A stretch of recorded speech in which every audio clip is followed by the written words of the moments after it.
students.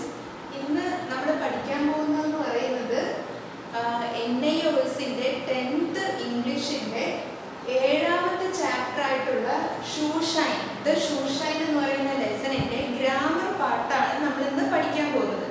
അപ്പോൾ ഈ grammar part എന്ന് പറയുന്നത് ഗ്രാമറിൽ തന്നെ ഇച്ചിരി കൺഫ്യൂഷൻ ഉള്ള ഒരു ഏരിയയാണ്. അതായത് ഈ ടോപ്പിക് എന്ന് പറയുന്നത് നൗൺ ക്ലോസുകൾ എന്താണ്, അഡ്വേർബ് ക്ലോസുകൾ എന്താണ്, അഡ്ജക്റ്റീവ് ക്ലോസുകൾ എന്താണ്, ഇതിനെ എങ്ങനെ ഐഡന്റിഫൈ ചെയ്യാം എന്നുള്ള കാര്യമാണ് ഈ ലെസന്റെ ഗ്രാമർ ഭാഗത്ത് വരുന്നത്. അപ്പോൾ നമ്മൾ ഈ ഒരു ടോപ്പിക്കിലേക്ക് വരുന്നതിന് മുന്നേ തന്നെ ചില കാര്യങ്ങൾ നമ്മൾ നേരത്തെ മനസ്സിലാക്കിയാൽ മാത്രമേ നമുക്ക് ഇത് മനസ്സിലാവുള്ളൂ. അപ്പോൾ അതിന് വേണ്ടിയിട്ട് നമ്മൾ തുടക്കം മുതൽ നമ്മൾ സ്റ്റാർട്ട് ചെയ്യാണ്. അതായത് സെന്റൻസ് എന്ന് പറയുമ്പോൾ ഇംഗ്ലീഷിനകത്ത് സെന്റൻസിന്റെ സ്ട്രക്ചർ അനുസരിച്ച്, അതായത് അതിന്റെ ഘടന അനുസരിച്ച് അതിനെ 3ആയിട്ട് നമ്മൾ തരംതിരിച്ചിട്ടുണ്ട്. അപ്പോൾ ഈ ബോർഡിൽ എഴുതിയിരിക്കുന്നത് നിങ്ങൾക്ക് കൃത്യമായിട്ട് കാണാൻ പറ്റുമെന്ന് എനിക്ക് തോന്നുന്നില്ല. അപ്പോൾ അങ്ങനെ കാണാൻ പറ്റിയില്ലെങ്കിലും ഞാൻ പറയുന്നത് ശ്രദ്ധിച്ചു കഴിഞ്ഞാൽ നിങ്ങൾക്ക് മനസ്സിലാവും കാര്യം. അപ്പോൾ അതായത് ഒന്നും കൂടി മനസ്സിലാക്കുക, സ്ട്രക്ചറലി അതായത് ഘടനാപരമായിട്ട് സെന്റൻസുകൾ 3 തരമുണ്ട്. ഒന്ന് simple sentence, 2 compound sentence, 3 complex sentence. അപ്പോൾ ഇത് നിങ്ങൾ ചെറിയ ക്ലാസ്സിൽ പഠിച്ചിട്ടുള്ള ഓർമ്മ കാണും. അപ്പോൾ നമ്മൾ ആദ്യം ഈ സിമ്പിൾ സെന്റൻസ് എന്താണെന്ന് നമ്മൾ മനസ്സിലാക്കാൻ പോവാണ്. അപ്പോൾ ആ പേര് കാണിക്കുന്ന പോലെ തന്നെ സിമ്പിൾ സെന്റൻസ് എന്ന് പറഞ്ഞാൽ ഒരു സിമ്പിൾ സെന്റൻസ് ആണ്. അതായത് ഈസി ആയിട്ട് നമുക്ക് ഐഡന്റിഫൈ ചെയ്യുന്ന എങ്ങനെയാണ്, ഒരു സിമ്പിൾ സെന്റൻസിനകത്ത് ഒരു വേർബ് മാത്രമേ ഉണ്ടാവുള്ളൂ. അതായത് വേർബ് എന്ന് പറഞ്ഞാൽ ആക്ഷൻ വേർഡ് VERB. അപ്പോൾ ഒരു സിമ്പിൾ സെന്റൻസിനകത്ത് ഒരു ആക്ഷൻ വേർഡ് മാത്രമേ ഉണ്ടായിരിക്കുള്ളൂ. അപ്പോൾ ഈ സെന്റൻസ് നോക്കിക്കോളൂ, I went to the market. ഒന്നുകൂടി പറയാം, I went to the market. അപ്പോൾ ഈ സെന്റൻസിനകത്ത് ആക്ഷൻ വേർഡ് ഏതാണ്? went, പോയി എന്നുള്ളതാണ് ആക്ഷൻ വേർഡ്. അതായത് went ആണ് വേർബ്. അപ്പോൾ ഈ സെന്റൻസിൽ ഒരു വേർബ് മാത്രമേ ഉള്ളൂ. went എന്ന് പറയുന്ന ഒരു വേർബ് മാത്രമേ ഈ സെന്റൻസിലുള്ളൂ. അതുകൊണ്ട് ഇതൊരു സിമ്പിൾ സെന്റൻസ് ആണ്. അപ്പോൾ ഈ സിമ്പിൾ സെന്റൻസിനെ നമുക്ക് മറ്റൊരു വേർഡും കൂടി, മറ്റൊരു ടേമും കൂടി നമുക്ക് ഉപയോഗിക്കാം. അതായത് ഇൻഡിപെൻഡന്റ് ക്ലോസ്. ഒരു സിമ്പിൾ സെന്റൻസ് എന്ന് പറഞ്ഞാൽ ഒരു ഇൻഡിപെൻഡന്റ് ക്ലോസ് ആണ്. CLAUSE close. ഇനി ക്ലോസ് എന്താണെന്ന് പറയുകയാണെങ്കിൽ ഒരു ക്ലോസിനകത്ത് ഒരു വേർബ് ഉണ്ടാവും, ഒരു സബ്ജക്റ്റും ഉണ്ടാവും. ഒന്നുകൂടി പറയാം, ഒരു സെന്റൻസിന്റെ ഒരു പാർട്ട്, ആ പാർട്ടിനകത്ത് നമുക്ക് ഒരു സബ്ജക്റ്റിനെയും ഒരു വേർബിനെയും സ്വന്തമായിട്ടുള്ള ഒരു ഭാഗം, അതിനെയാണ് ക്ലോസ് എന്ന് പറയുന്നത്. അപ്പൊ ഈ സെന്റൻസിന് സ്വന്തമായിട്ട് ഒരു സബ്ജക്റ്റ് ഉണ്ട്.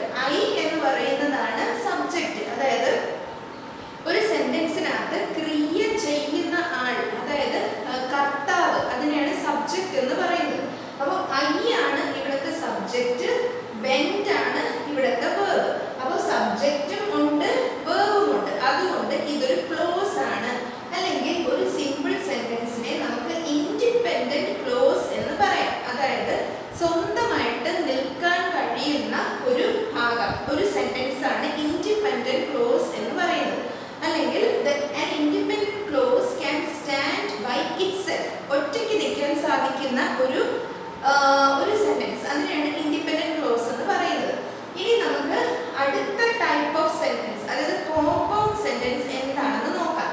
അപ്പോൾ ഒരു കോമ്പൗണ്ട് സെന്റൻസിനകത്ത് 2ഓ അതിൽ കൂടുതലോ ഇൻഡിപെൻഡന്റ് ക്ലോസുകൾ ഉണ്ടായിരിക്കും.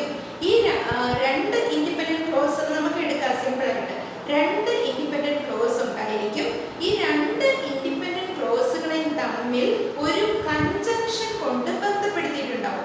കൺജങ്ഷൻ എന്ന് പറയുന്ന വേർഡിന്റെ അർത്ഥം കണക്ടർ എന്നാണ്. അല്ലെങ്കിൽ ഒരു സെന്റൻസിന്റെ 2 ഭാഗങ്ങൾ ജോയിൻ ചെയ്യാൻ ഉപയോഗിക്കുന്ന വേർഡാണ് കണക്ടർ അല്ലെങ്കിൽ കൺജങ്ഷൻ.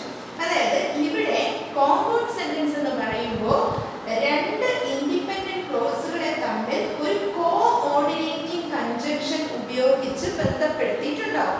കോഓർഡിനേറ്റിംഗ് കൺജങ്ഷൻ എന്ന് പറഞ്ഞാൽ എന്താണെന്ന് പറഞ്ഞാൽ ആൻഡ്, ബട്ട്, ഓർ ഇതൊക്കെയാണ് കോഓർഡിനേറ്റിംഗ് കൺജങ്ഷൻ. അതായത് ഒരേ ഇമ്പോർട്ടൻസ് ഉള്ള, അതായത് തുല്യ ഇമ്പോർട്ടൻസ് ഉള്ള വേർഡുകളോ സെന്റൻസിന്റെ ഭാഗങ്ങളോ തമ്മിൽ യോജിപ്പിക്കാൻ ഉപയോഗിക്കുന്ന കണക്ടറിനെയാണ് കോഓർഡിനേറ്റിംഗ് കൺജങ്ഷൻ എന്ന് പറയുന്നത്. ഒന്നും കൂടി പറയാം.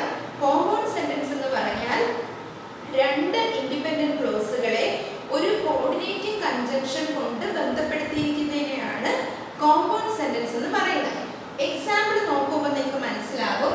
ആദ്യത്തെ സെന്റൻസ് നോക്കൂ. I went to the market. Simple sentence. ഇവിടെ I went to the market, I bought some eggs. ഞാൻ മാർക്കറ്റിൽ പോയി കുറച്ച് മുട്ടകൾ വാങ്ങി. അപ്പൊ ഈ രണ്ട് ഇൻഡിപെൻഡന്റ് ക്ലോസുകളും തമ്മിൽ ബന്ധപ്പെടുത്താനായിട്ട് ആൻഡ് എന്ന് പറയുന്ന കോർഡിനേറ്റിംഗ് കൺജങ്ഷൻ ആണ് ഇവിടെ ഉപയോഗിച്ചിരിക്കുന്നത്. അപ്പൊ നോക്കൂ. I went to the market and I bought some eggs. ഒന്നുകൂടി പറയാം. I went to the market and I bought some eggs. ഇതാണ് കോമ്പൗണ്ട് സെന്റൻസ്. മനസ്സിലായെന്ന് വിചാരിക്കുന്നു. അതായത് I went to the market എന്ന് പറയുന്നത് ഒരു ഇൻഡിപെൻഡന്റ് ക്ലോസ് ആണ്. അതിനകത്ത് ഒരു വേർബ് ഉണ്ട്, ഒരു സബ്ജക്റ്റ് ഉണ്ട്.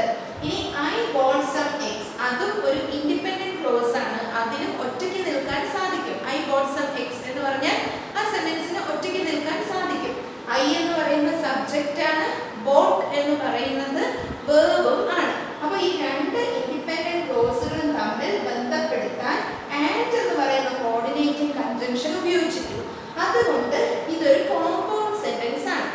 ഇനി പ്രധാനപ്പെട്ട മൂന്നാമത്തെ സെന്റൻസ് ടൈപ്പിലേക്കാണ് നമ്മൾ പോകുന്നത്. അതായത് കോംപ്ലക്സ് സെന്റൻസ്.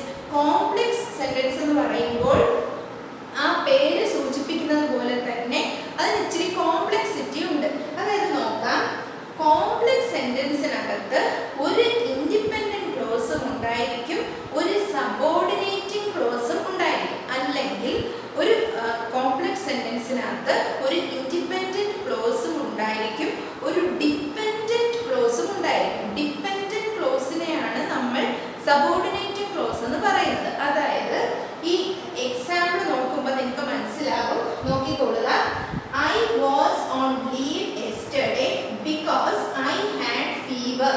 ഈ സെന്റൻസിനകത്ത് I was on leave yesterday എന്ന് പറയുന്ന ഭാഗം ഇൻഡിപെൻഡന്റ് ക്ലോസ് ആണ്. അതായത് ഇപ്പൊ ഞാൻ നിങ്ങളോട് പറയുകയാണ് I was on leave yesterday. അപ്പോൾ നിങ്ങൾക്ക് കാര്യം മനസ്സിലായി. അതായത് ആ ഒരു ഭാഗത്തിന് ഒറ്റയ്ക്ക് നിൽക്കാൻ സാധിക്കും. എന്നാൽ ഈ സെന്റൻസിന്റെ ബാക്കി ഭാഗം നോക്കൂ. because I had fever. അപ്പോൾ ഞാൻ പറയുകയാണ്, ഞാൻ ചുമ്മാ ഇരുന്ന് പറയുകയാണ് because I had fever എന്ന് പറഞ്ഞാൽ നിങ്ങൾ വിചാരിക്കുക എന്തായി പറഞ്ഞത്, ഇതിനൊരു പൂർണ്ണത ഇല്ലല്ലോ അല്ലെ. അപ്പോൾ ഈ because I had fever എന്ന് പറയുന്ന പാർട്ട് ഓഫ് സെന്റൻസിന് ഒറ്റയ്ക്ക് നിൽക്കാൻ പറ്റില്ല. അതിന് I was on leave yesterday എന്നും കൂടി ചേർത്താൽ മാത്രമേ അതിനൊരു പൂർണ്ണമായിട്ടുള്ള അർത്ഥം വരുള്ളൂ. അതായത് I was on leave yesterday എന്ന് പറയുന്നത് മെയിൻ ക്ലോസ് ആണ്. അതായത് പ്രിൻസിപ്പൽ ക്ലോസ് എന്നോ മെയിൻ ക്ലോസ് എന്നോ പറയും. അതായത് അതിന് ഒറ്റയ്ക്ക് നിൽക്കാൻ സാധിക്കും. ഒറ്റയ്ക്ക് പറഞ്ഞാലും അതിന് അർത്ഥമുണ്ട്. അതാണ് മെയിൻ ക്ലോസ് എന്ന് ഉദ്ദേശിക്കുന്നത്. എന്നാൽ because I had fever എന്ന് പറയുമ്പോൾ അതിന് ഒറ്റയ്ക്ക് നിൽക്കാൻ സാധിക്കില്ല.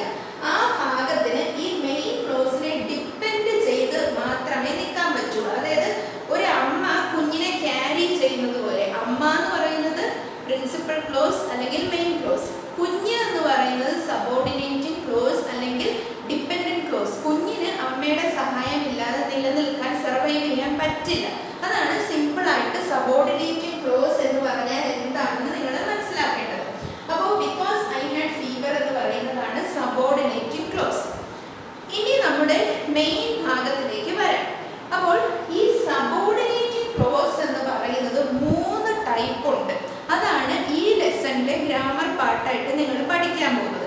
ഈ 3 ടൈപ്പ് ഓഫ് സബോർഡിനേറ്റിംഗ് ക്ലോസുകളാണ് noun clause, adverb clause, adjective close.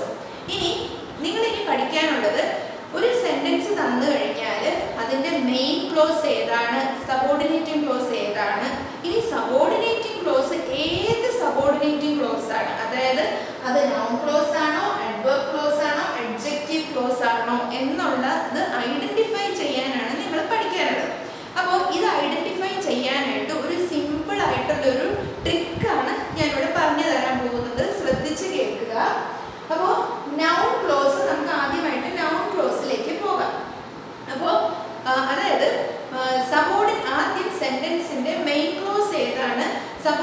Close ഏതാണെന്ന് മനസ്സിലാക്കണം. അതായത് മെയിൻ ക്ലോസ് ഏതാണെന്ന് എങ്ങനെയാണ് മനസ്സിലാക്കുന്നത്?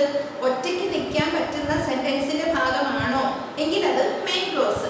മറ്റേ മെയിൻ ക്ലോസുമായിട്ട് ബന്ധപ്പെട്ട് മാത്രമേ നിൽക്കാൻ പറ്റുള്ളൂ, അങ്ങനെയാണെങ്കിൽ അത് സബോർഡിനേറ്റിംഗ് ക്ലോസ്. അപ്പോൾ മെയിൻ ക്ലോസ് ആദ്യം കണ്ടുപിടിച്ചിട്ട് അതിനകത്തുള്ള ആക്ഷൻ വേർഡ് കണ്ടുപിടിക്കണം, അല്ലെങ്കിൽ അതിന്റെ വേർബ് കണ്ടുപിടിക്കണം. എന്നിട്ട് ആ വേർബിന് ശേഷം വാട്ട് എന്നൊരു ചോദ്യം ചോദിക്കണം, അല്ലെങ്കിൽ എന്ത് എന്നുള്ളൊരു ചോദ്യം ചോദിക്കണം. ആ ചോദ്യത്തിനാണ് സബോർഡിനേറ്റിംഗ് ക്ലോസ് ഉത്തരമായിട്ട് വരുന്നത് എങ്കിൽ അത് നൗൺ ക്ലോസ് ആണ്. അപ്പോൾ എക്സാമ്പിൾ നോക്കാം, അപ്പോൾ മനസ്സിലാകും. അതായത് നൗൺ ക്ലോസ് കണ്ടുപിടിക്കാൻ ഫസ്റ്റ് സ്റ്റെപ്പ് എന്താണ്? Find out verb, action word കണ്ടുപിടിക്കുക.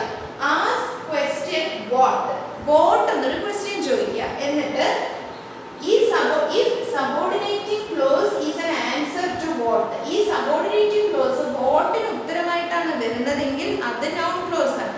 എക്സാമ്പിൾ നോക്കുമ്പോൾ നിങ്ങൾക്ക് മനസ്സിലാവും. നോക്കുക, I asked him whether he would come to my house.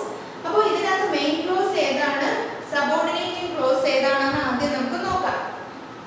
I asked him എന്ന് പറയുന്നതാണ് മെയിൻ ക്ലോസ്. അതായത് അതിന് ഒറ്റയ്ക്ക് നിൽക്കാൻ സാധിക്കും. I asked him, ഞാൻ അവനോട് ചോദിച്ചു, ഒറ്റയ്ക്ക് നിൽക്കാൻ സാധിക്കും, അതാണ് മെയിൻ ക്ലോസ്. അപ്പോൾ whether he would come to my house, അവൻ എൻ്റെ വീട്ടിലേക്ക് വരുമോ എന്ന്, അപ്പൊ അത് സബോർഡിനേറ്റിംഗ് ക്ലോസ് ആണ്. ഇനി ഈ ടെക്നിക്ക് എന്താണ്? മെയിൻ ക്ലോസിനകത്ത് വേർബ് ഏതാണ്? ആസ്ക്ഡ് ആണ് വേർബ്, ചോദിച്ചു. എന്ത് ചോദിച്ചു? ആസ്ക്ഡിനോടൊപ്പം വാട്ട് എന്ന് ചേർക്കുക. ആസ്ക്ഡ് വാട്ട്, എന്താണ് ചോദിച്ചത്, അതിന് ഉത്തരമുണ്ടോ? whether he would come to my house. അപ്പോൾ ഈ സബോർഡിനേറ്റിംഗ് ക്ലോസ് വാട്ടിന് ഉത്തരമായിട്ടല്ലേ ഇവിടെ വരുന്നത്. I asked him what whether he would come to my house. അപ്പോൾ ഈ സബോർഡിനേറ്റിംഗ് ക്ലോസ് ഏത് സബോർഡിനേറ്റിംഗ് ക്ലോസ് ആണ്? നൗൺ ക്ലോസ് ആണ്. ഈ സബോർഡിനേറ്റിംഗ് ക്ലോസ് നൗൺ ക്ലോസ് ആണ്. ഒരു ഉദാഹരണവും കൂടി നോക്കാം. I know why you are late. എനിക്കറിയാം എന്തുകൊണ്ടാണ് നീ ലേറ്റ് ആയത് എന്ന്. അപ്പോൾ ഇതിനകത്ത് മെയിൻ ക്ലോസ് ഏതാണ്? I know, എനിക്കറിയാം എന്നുള്ളതാണ് മെയിൻ ക്ലോസ്. അപ്പോൾ എനിക്കറിയാം, എന്തറിയാം? Why you are late, എന്തുകൊണ്ടാണ് നീ ലേറ്റ് ആയത് എന്ന്. അപ്പോൾ എനിക്കറിയാം എന്തിനുള്ള ഉത്തരമാണ് why you are late. അതുകൊണ്ട് ഇത് നൗൺ ക്ലോസ് ആണ്. അപ്പോൾ മനസ്സിലായെന്ന് വിചാരിക്കുന്നു. ഇനി അടുത്ത ടൈപ്പ് ഓഫ് ക്ലോസ് ആണ് അഡ്വേർബ് ക്ലോസ്. അഡ്വേർബ് ക്ലോസ് എന്ന് പറയുമ്പോൾ നിങ്ങൾ ചെറിയ ക്ലാസ്സിൽ പഠിച്ച അഡ്വേർബ് എന്താണെന്നുള്ളതിനൊരു രൂപം വേണം. അഡ്വേർബ് എന്ന് പറഞ്ഞാൽ വേർബിനെ പറ്റി എന്തെങ്കിലും പറയുന്നതാണ് അഡ്വേർബ്. അല്ലെങ്കിൽ വേർബ് എന്ന് പറഞ്ഞാൽ ആക്ഷൻ ആണ്. ആക്ഷൻ എങ്ങനെ നടന്നു, എവിടെ വെച്ച് നടന്നു, എപ്പോൾ നടന്നു, എത്ര പ്രാവശ്യം നടന്നു എന്നൊക്കെ സൂചിപ്പിക്കുന്ന വേർഡാണ് അഡ്വേർബ് എന്ന് പറയുന്നത്. അപ്പോൾ ഇവിടെയും ഇതേ ടെക്നിക്ക് തന്നെ നമ്മൾ ഉപയോഗിക്കണം. മെയിൻ ക്ലോസ് കണ്ടുപിടിക്കുക, അതിനകത്ത് ആക്ഷൻ വേർഡ് കണ്ടുപിടിക്കുക. ഇനിയാണ് ശ്രദ്ധിക്കേണ്ടത്, ആക്ഷൻ വേർഡ് 5 കാര്യങ്ങൾ സൂചിപ്പിക്കുന്നതാണോ എന്ന് നോക്കണം. ഏത് 5 കാര്യങ്ങൾ? ഇവിടെ ഞാനൊരു ഷോർട്ട് ഫോം ഈസി ആയിട്ട് മനസ്സിലാക്കാൻ ഒരു ഷോർട്ട് ഫോം കൊടുത്തിട്ടുണ്ട്. MPTCR. M എന്ന് പറഞ്ഞാൽ മാനർ, അതായത് ഹൗ, എങ്ങനെ നടന്നു. P എന്ന് പറയുന്നത് പ്ലേസ്, എവിടെ, വേർ, എവിടെ നടന്നു. T എന്ന് പറയുന്നത് ടൈം അല്ലെങ്കിൽ വെൻ, എപ്പോൾ നടന്നു. ഇനി C എന്ന് പറയുന്നത് കണ്ടീഷൻ ആണ്, അതായത് ഇഫ് വാട്ട്, അങ്ങനെയാണെങ്കിൽ എങ്ങനെ. ഓൾദോ വാട്ട്, അങ്ങനെയാണെങ്കിലും എങ്ങനെ. സോ വാട്ട്, അങ്ങനെയാണെങ്കിൽ എങ്ങനെ എന്നുള്ള കണ്ടീഷൻ കാണിക്കുന്നതാണ് C. ഇനി R റീസൺ, അതായത് കാരണം, വൈ, ബിക്കോസ്, എന്തുകൊണ്ട്. ഈ കാര്യങ്ങൾ, അതായത് ഈ അഞ്ച് കാര്യങ്ങളാണ് സബോർഡിനേറ്റ് ക്ലോസ് കാണിക്കുന്നതെങ്കിൽ അത് അഡ്വേർബ് ക്ലോസ് ആണ്. നമുക്ക് എക്സാമ്പിൾ നോക്കാം. He went where no one went before. അവൻ പോയി, മറ്റാരും ഒരിക്കലും പോകാത്ത സ്ഥലത്ത് അവൻ പോയി. അപ്പോൾ ഇതിനകത്ത് മെയിൻ ക്ലോസ് ഏതാണ്? He went, അവൻ പോയി എന്നുള്ളതാണ് main close. Where no one went before, അത് സബോർഡിനേറ്റിംഗ് ക്ലോസ് ആണ്. ഇനി നമ്മൾ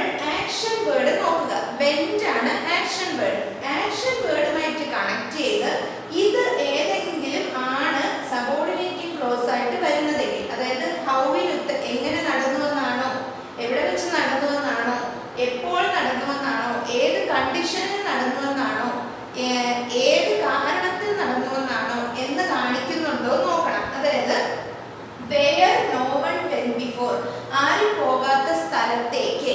അപ്പോൾ ഇവിടെ സ്ഥലം എന്ന് പറയുമ്പോൾ പ്ലേസ് ആണ് ഇവിടെ സൂചിപ്പിക്കുന്നത്. അതുകൊണ്ട് ഇത് അഡ്വേർബ് ക്ലോസ് ആണ്. ഇനി ഒരു ഉദാഹരണവും കൂടി നോക്കാം. No one likes to disturb when he is meditating. അവൻ ധ്യാനിക്കുമ്പോൾ ആരും അവനെ ശല്യം ചെയ്യാൻ ഇഷ്ടപ്പെടുന്നില്ല. അതാണ് സെന്റൻസ്. അപ്പോൾ ഇവിടെ മെയിൻ ക്ലോസ് ഏതാണ്? No one likes to disturb. No one likes to disturb. അതാണ് main clause. When he is meditating എന്നുള്ളതാണ് സബോർഡിനേറ്റിംഗ് ക്ലോസ്. അപ്പോൾ likes to disturb അതാണ് ഇവിടുത്തെ ആക്ഷൻ. likes ആണ് ആക്ഷൻ. ആക്ഷന് ശേഷം ഈ ആക്ഷന് ശേഷം എപ്പോഴാണ് എന്നുള്ളതിന് ഉത്തരമായിട്ടാണ് ഇവിടെ സബോർഡിനേറ്റിംഗ് ക്ലോസ് വരുന്നത്. അതായത് when he is meditating എപ്പോഴാണോ അവൻ ധ്യാനിക്കുന്നത്. അപ്പോൾ എപ്പോൾ എന്നുള്ളത് വരുന്നത് കൊണ്ട് അത് ഏത് തരം ക്ലോസ് ആണ്? അഡ്വേർബ് ക്ലോസ് ആണ്. അപ്പോൾ ഇത്രയും മനസ്സിലാക്കുക. ഇനി ഒരു കാര്യം കൂടി മനസ്സിലാക്കുക. നിങ്ങൾ വെന്നെന്നോ വേറെന്നോ കണ്ടു എന്ന് വിചാരിച്ച് അത് അഡ്വേർബ് ക്ലോസ് എന്ന് തീർച്ചപ്പെടുത്തരുത്. എപ്പോഴും ഈ ടെക്നിക്ക് മാത്രമേ ഉപയോഗിക്കാവൂ. അതായത് MPTCR ഈ ഒരു കാര്യങ്ങൾക്കാണ് ഉത്തരം വരുന്നത് എന്ന് നോക്കണം. എന്നാലേ നമുക്ക് ഉറപ്പിക്കാൻ പറ്റുള്ളൂ. ഇനി മൂന്നാമത്തെ ടൈപ്പ് ഓഫ് ക്ലോസ് എന്ന് പറയുന്നത് അഡ്ജക്റ്റീവ് ക്ലോസ് ആണ്. അഡ്ജക്റ്റീവ് ക്ലോസ് ആണോ എന്ന് ചെക്ക് ചെയ്യേണ്ട ടെക്നിക്ക് എന്ന് പറഞ്ഞാൽ നമ്മൾ നൗൺ ക്ലോസും അഡ്വേർബ് ക്ലോസും കണ്ടുപിടിക്കാൻ നമ്മൾ ആദ്യം മെയിൻ ക്ലോസിനകത്തുള്ള ആക്ഷൻ വേർഡാണ് നമ്മൾ ചെക്ക് ചെയ്തത്. എന്നാൽ അഡ്ജക്റ്റീവ് ക്ലോസ് കണ്ടുപിടിക്കാൻ നമ്മൾ ആക്ഷൻ വേർഡിനെ അങ്ങ് വിട്ടുകളയുക. അതായത് വേർബിനെ അങ്ങ് വിട്ടുകളയുക. പകരം നൗണിനെ എടുക്കുക. നൗൺ എന്ന് പറഞ്ഞാൽ നാമത്തെ എടുക്കുക. അപ്പോൾ അഡ്ജക്റ്റീവ് എന്നുള്ള വേർഡിന്റെ അർത്ഥം എന്താണ്? ഡിസ്ക്രൈബിംഗ് വേർഡ് എന്നാണ് അർത്ഥം. ഇത് ചെറിയ ക്ലാസ്സിൽ പഠിക്കുന്ന കാര്യങ്ങളാണ്. ഇത് മറന്നു പോയിട്ടുണ്ടെങ്കിൽ അത് ഇച്ചിരി ബുദ്ധിമുട്ടാവും. അപ്പോൾ ഒന്നും കൂടി ഇതൊക്കെ ഓർത്തെടുക്കുക. അല്ലെങ്കിൽ നിങ്ങൾ ഏതെങ്കിലും ഇംഗ്ലീഷ് മലയാളം ഉള്ള ഒരു ഗ്രാമർ ബുക്ക് വാങ്ങിയിട്ട് ബേസിക് ആയിട്ടുള്ള കാര്യങ്ങൾ മനസ്സിലാക്കി വെക്കണം. ഞാൻ പറയാം. അഡ്ജക്റ്റീവ് എന്ന് പറഞ്ഞാൽ ഡിസ്ക്രൈബിംഗ് വേർഡാണ്. അതായത് നൗണിനെ ഡിസ്ക്രൈബ് ചെയ്യുന്ന വേർഡാണ് അഡ്ജക്റ്റീവ്. ഒന്നുകൂടി സിമ്പിളായിട്ട് പറയുകയാണെങ്കിൽ, ഇപ്പൊ ഞാൻ പറയുകയാണ് she is a tall girl എന്ന് പറയുകയാണെങ്കിൽ, അവൾ പൊക്കമുള്ള കുട്ടിയാണ് എന്ന് പറയുകയാണെങ്കിൽ ആ പൊക്കമുള്ള എന്നുള്ളതാണ് അവിടുത്തെ അഡ്ജക്റ്റീവ്. അതായത് ആ ഗേളിനെ ഡിസ്ക്രൈബ് ചെയ്യാൻ ഉപയോഗിച്ചിരിക്കുന്ന വേർഡ് ഏതാണോ അതാണ് അഡ്ജക്റ്റീവ് എന്ന് പറയുന്നത്. അപ്പോൾ ഇനി നമുക്ക് കാര്യത്തിലേക്ക് വരാം. അപ്പോൾ അഡ്ജക്റ്റീവ് ക്ലോസ് കണ്ടുപിടിക്കുന്നത് എങ്ങനെയാണ്? അപ്പോൾ നിങ്ങൾ മറ്റേ രണ്ടെണ്ണം കണ്ടുപിടിച്ചതുപോലെ വേർബ് കണ്ടുപിടിച്ചിട്ട് അതിനോടൊപ്പം വാട്ട് എന്നോ വെൻ വേർ എന്നൊക്കെ ചോദിച്ചു നോക്കുമ്പോൾ ഉത്തരം കിട്ടുന്നില്ല. ആ അവസ്ഥ വരികയാണെങ്കിൽ നിങ്ങൾ നൗണിനെ കോൺസെൻട്രേറ്റ് ചെയ്യുക. അതായത് നാമത്തെ കോൺസെൻട്രേറ്റ് ചെയ്യുക. എന്നിട്ട് ഈ നാമത്തിനെ ഡിസ്ക്രൈബ് ചെയ്യുന്ന ഒരു സബോർഡിനേറ്റിംഗ് ക്ലോസ് ആണോ വരുന്നത് എന്ന് നോക്കുക. അങ്ങനെയാണെങ്കിൽ അത് അഡ്ജക്റ്റീവ് ക്ലോസ് ആയിരിക്കും. ഒരു എക്സാമ്പിൾ നോക്കാം. ഇവിടെ കാണാൻ പറ്റുമോന്ന് അറിയില്ല, പക്ഷെ ഞാൻ പറയുന്നത് ശ്രദ്ധിച്ചാൽ മതി. The girl in the pink dress is my sister. The girl in the pink dress is my sister എന്ന് പറയുമ്പോൾ പിങ്ക് ഡ്രസ് ഇട്ടിരിക്കുന്ന പെൺകുട്ടിയാണ് എൻ്റെ സഹോദരി. അങ്ങനെ പറയുമ്പോൾ the girl എന്ന് പറയുന്നത് നൗൺ ആണ്. അപ്പോൾ അടുത്ത ഭാഗം എന്താണ്? ആ നൗണിനെ ഡിസ്ക്രൈബ് ചെയ്യാണ്. എങ്ങനെയുള്ള ഗേൾ ആണ്? In the pink dress, pink dress ഇട്ടിരിക്കുന്ന ഗേൾ. അങ്ങനെ ആ നൗണിനെ ഡിസ്ക്രൈബ് ചെയ്യുന്ന ഒരു സബോർഡിനേറ്റിംഗ് ക്ലോസ് ആണ് വരുന്നതെങ്കിൽ അത് അഡ്ജക്റ്റീവ് ക്ലോസ് ആണ്. ഈ സെന്റൻസിലെ main clause the girl is my sister എന്നുള്ളതാണ് മെയിൻ ക്ലോസ്. സബോർഡിനേറ്റിംഗ് ക്ലോസ് ഇടയ്ക്ക് കയറി കിടക്കുവാണ്. ഇൻ ദ പിങ്ക് ഡ്രസ് അതാണ് സബോർഡിനേറ്റിംഗ് ക്ലോസ്. അടുത്ത എക്സാമ്പിൾ നോക്കിക്കോളൂ. The house on the left which belongs to Mr. Sharma is for sale. ഒന്നും കൂടി പറയാം. The house on the left which belongs to Mr. Sharma is for sale. അപ്പോൾ ഇതിനകത്ത് noun എന്ന് പറയുന്നത് the house on the left, അതായത് ലെഫ്റ്റിലുള്ള വീട്. യഥാർത്ഥത്തിൽ ഇതിന്റെ മെയിൻ ക്ലോസ് എന്ന് പറയുന്നത് the house on the left is for sale എന്നാണ് അതിന്റെ മെയിൻ ക്ലോസ്. ഇടയ്ക്ക് കയറി കിടക്കുന്ന സബോർഡിനേറ്റിംഗ് ക്ലോസ് ആണ് which belongs അതിന്റെ സബോർഡിനേറ്റിംഗ് ക്ലോസ്. പിന്നെ the noun on the left, the house on the left സൈഡിലുള്ള വീട് എന്ന് പറയുന്ന നൗൺ, അതായത് ഹൗസ് എന്ന് പറയുന്ന ആ നാമത്തെ ഡിസ്ക്രൈബ് ചെയ്യുന്നതാണ് which belongs to Mr. Sharma. എങ്ങനെയുള്ള ഹൗസ്? ശർമ്മയുടെ ഹൗസ്. അങ്ങനെ ഡിസ്ക്രൈബ് ചെയ്യുന്നത് കൊണ്ട് അത് അഡ്ജക്റ്റീവ് ക്ലോസ് ആണ്. അപ്പോൾ ഇത്രയും മനസ്സിലായി എന്ന് വിചാരിക്കുന്നു. അപ്പോൾ നിങ്ങളുടെ ഈ ലെസണിലുള്ള നിങ്ങളുടെ വർക്ക് എന്ന് പറഞ്ഞാൽ സെന്റൻസ് തന്നിട്ടുണ്ടാവും. അതിന്റെ മെയിൻ ക്ലോസ് ഏതെന്ന് കണ്ടുപിടിക്കുക, സബോർഡിനേറ്റിംഗ് ക്ലോസ് ഏതെന്ന് കണ്ടുപിടിക്കുക. ഈ സബോർഡിനേറ്റിംഗ് ക്ലോസ് നൗൺ ക്ലോസ്